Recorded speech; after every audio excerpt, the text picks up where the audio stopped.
The president, often criticized for his caution, is now doing things his own way. He's cut a climate deal with China. He's issued an immigration order. We'll see how far he can take it.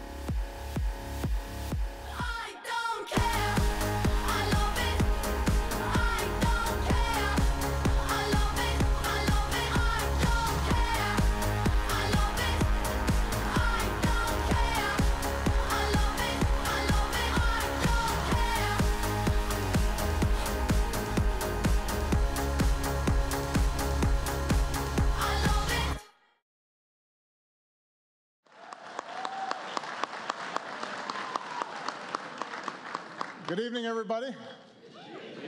Welcome to the White House Correspondents' Dinner, the night when Washington celebrates itself. Somebody's got to do it. And welcome to the fourth quarter of my presidency. It's true, that was Michelle cheering. Fact is, I feel more loose and relaxed than ever. Those Joe Biden shoulder massages, they're like magic.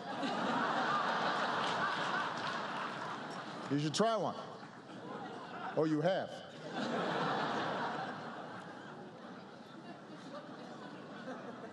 I am determined to make the most of every moment I have left. After the midterm elections, my advisors asked me, Mr. President, do you have a bucket list? And I said, well, I have something that rhymes with bucket list.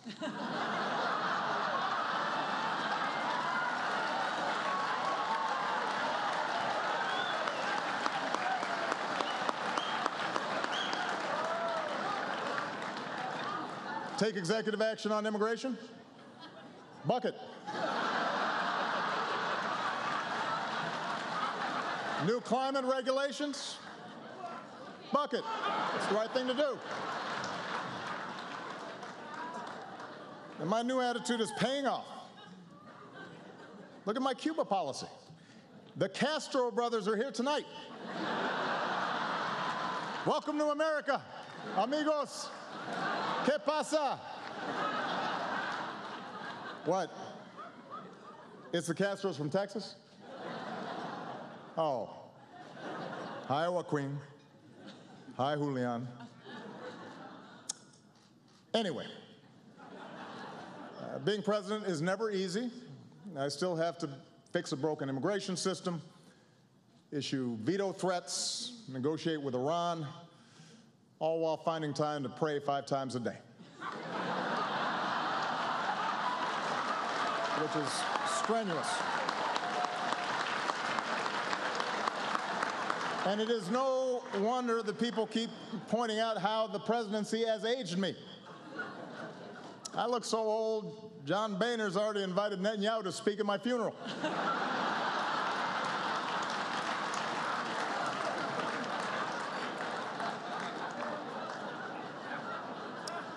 Meanwhile, Michelle hasn't aged a day.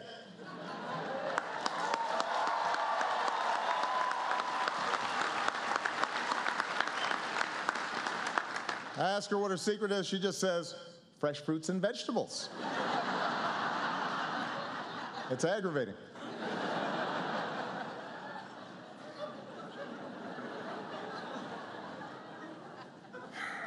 Fact is, though, at this point, my legacy is finally beginning to take shape. The economy is getting better. 9 in 10 Americans now have health coverage. Today, thanks to Obamacare, you no longer have to worry about losing your insurance if you lose your job. You're welcome, Senate Democrats.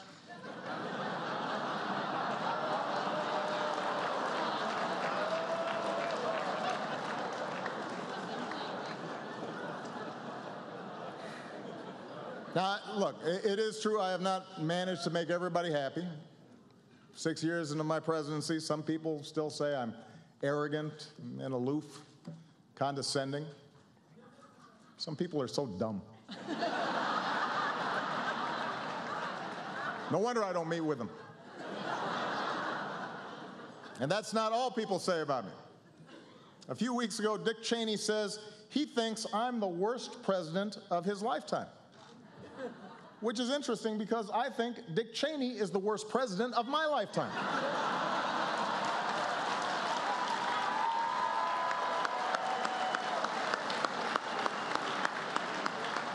It's quite a coincidence. I mean, everybody's got something to say these days.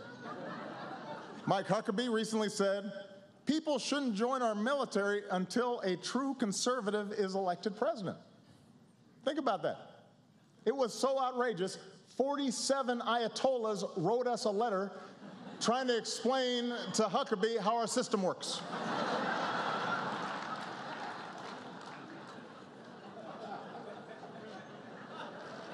It gets worse. Just this week, Michelle Bachmann actually predicted that I would bring about the biblical end of days. Now that's a legacy. That's big. I mean, Lincoln, Washington, they didn't do that.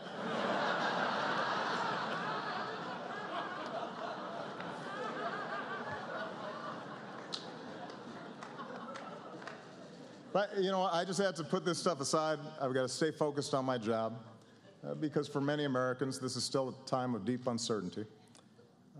For example, I have one friend, just a few weeks ago, she was making millions of dollars a year, and she's now living out of a van in Iowa.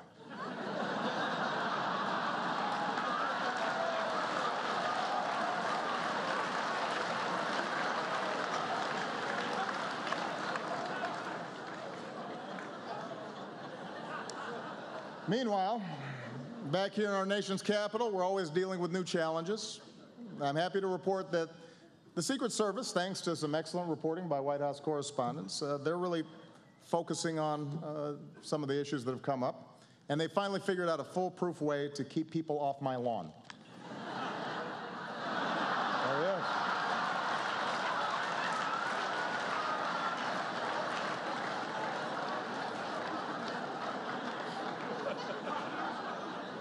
It works. And it's not just fence jumpers. Some of you know a few months ago a drone crash landed out back. That was pretty serious, but don't worry. We've installed a new state-of-the-art security system.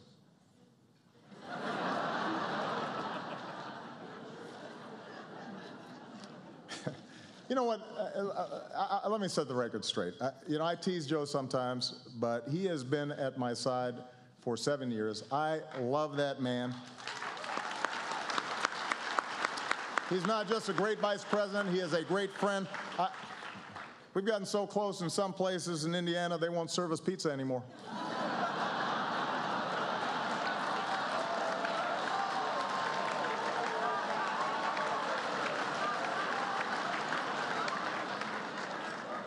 I want to thank our host for the evening, the Chicago girl, the incredibly talented Cicely Strong.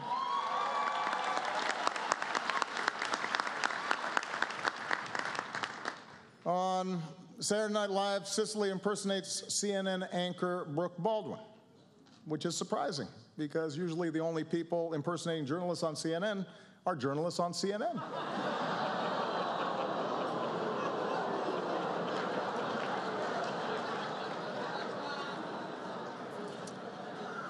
ABC is here with some of the stars from their big new comedy, Blackish. It's a great show, but I have to give ABC fair warning. Being Blackish only makes you popular for so long. Trust me. There's a shelf life to that thing.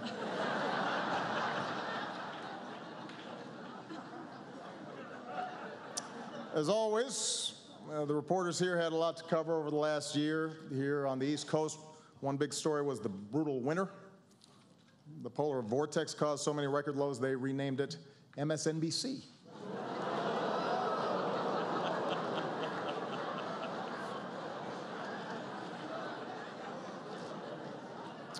But of course, let's face it, there is one issue on every reporter's minds, and that is 2016. Already we've seen some missteps. Turns out Jeb Bush identified himself as Hispanic back in 2009. Which, you know what, look, I understand. It's an innocent mistake. Reminds me of when I identified myself as American back in 1961.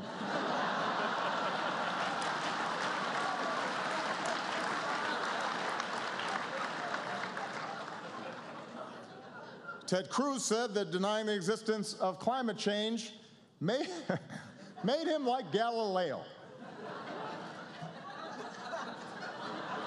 Now, that's not really an apt comparison.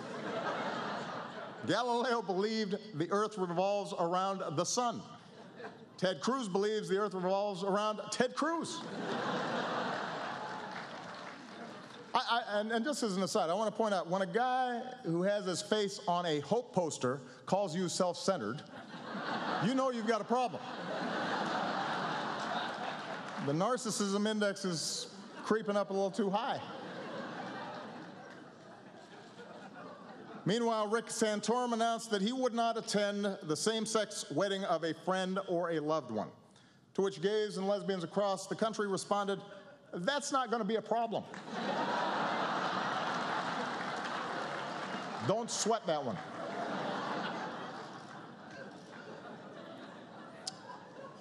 And Donald Trump is here. Still.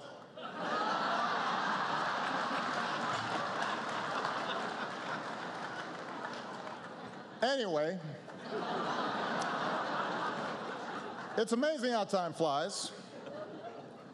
Soon the first presidential contest will take place, and I, for one, cannot wait to see who the Koch brothers pick. It's exciting.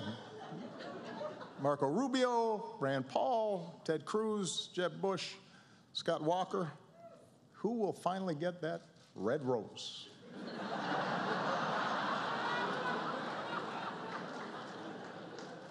The winner gets a $1 billion war chest. The runner-up gets to be the Bachelor on the next season of The Bachelor. I mean, seriously, $1 billion from just two guys. Is it just me, or does that feel a little excessive? And it's almost insulting to the candidates. The Koch brothers think they need to spend $1 billion to get folks to like one of these people. It's got to hurt their feelings a little bit.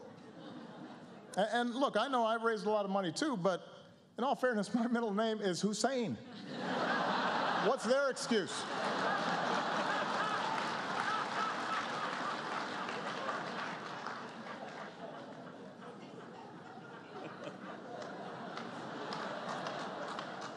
The trail hasn't been easy for my fellow Democrats either. As we all know, Hillary's private emails got her in trouble. Frankly, I thought it was going to be her private Instagram account that was going to cause her bigger problems.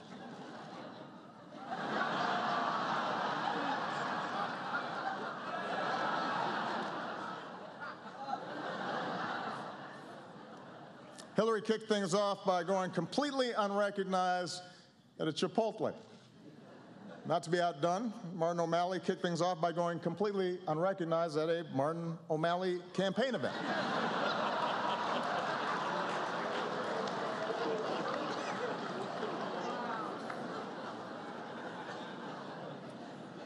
And Bernie Sanders might run. I like Bernie. Bernie's an interesting guy. Apparently, some folks really want to see a pot-smoking socialist in the White House. We could get a third Obama term after all. Could happen.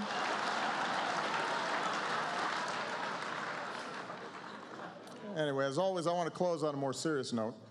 You know, I often joke about tensions between me and the press, but honestly, what they say doesn't bother me. I understand we've got an adversarial system. I'm a mellow sort of guy. And that's why I invited Luther, my anger translator, to join me here tonight.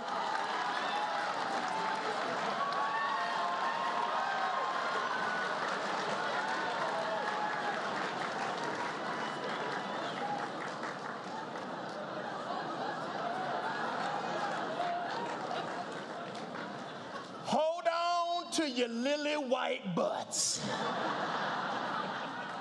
In our fast-changing world, traditions like the White House Correspondents' Dinner are important. I mean, really? What is this dinner? And why am I required to come to it? Jeb Bush, do you really want to do this?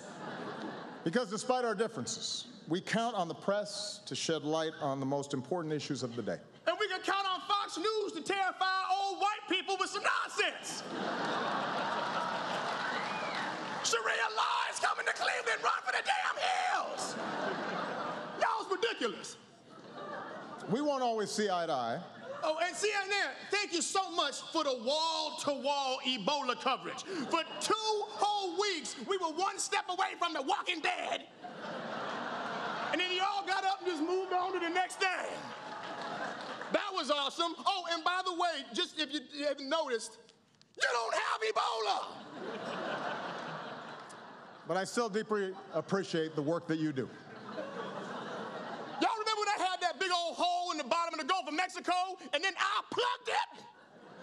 Remember that? Which Obama's Katrina was that one?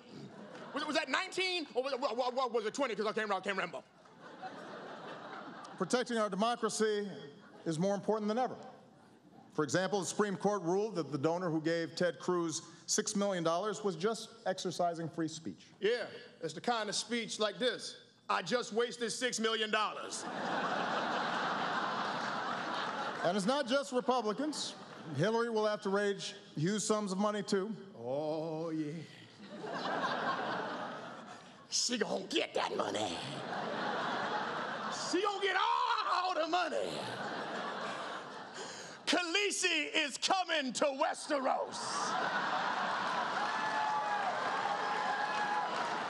So watch out. Woo!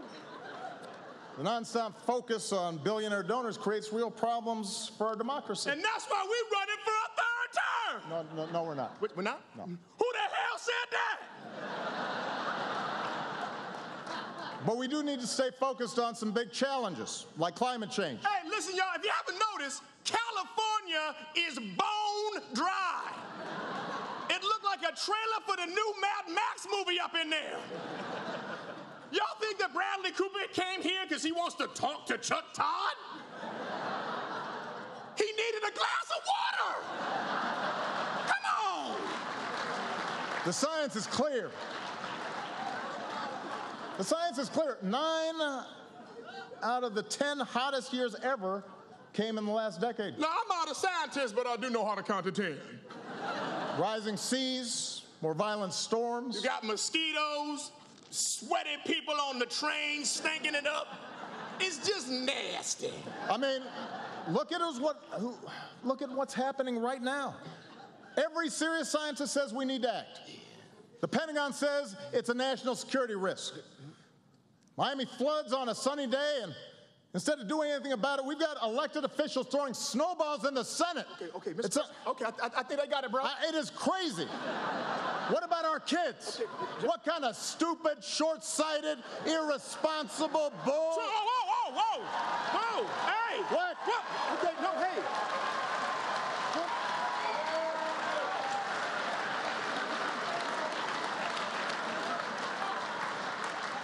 What? All due respect, sir, you don't need an anger translator. You need counseling. So now I'm out of here, man. I ain't trying to get into all this. Go.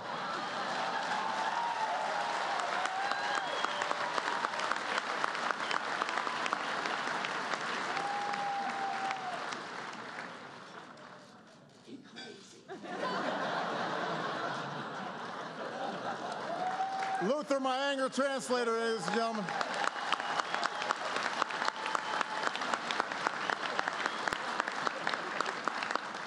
Now that I got that off my chest. You know, investigative journalism, explanatory journalism, journalism that exposes corruption and injustice and gives voice to the different and the marginalized, the voiceless. That's power. It's a privilege. It's as important to America's trajectory, to our values, our ideals, than anything that we could do in elected office. We remember journalists we lost over the past year. Journalists like Stephen Sotloff and James Foley, murdered for nothing more than trying to shine a light into some of the world's darkest corners.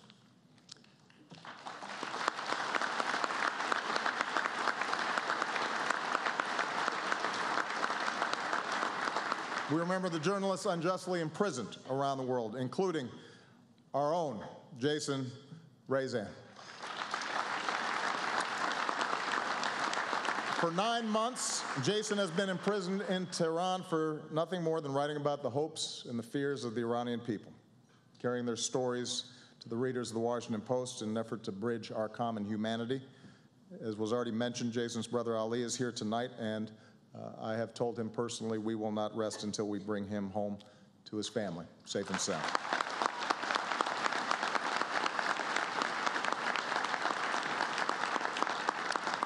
These journalists and so many others view their work as more than just a profession, but as a public good, an indispensable pillar of our society. So I want to give a toast to them.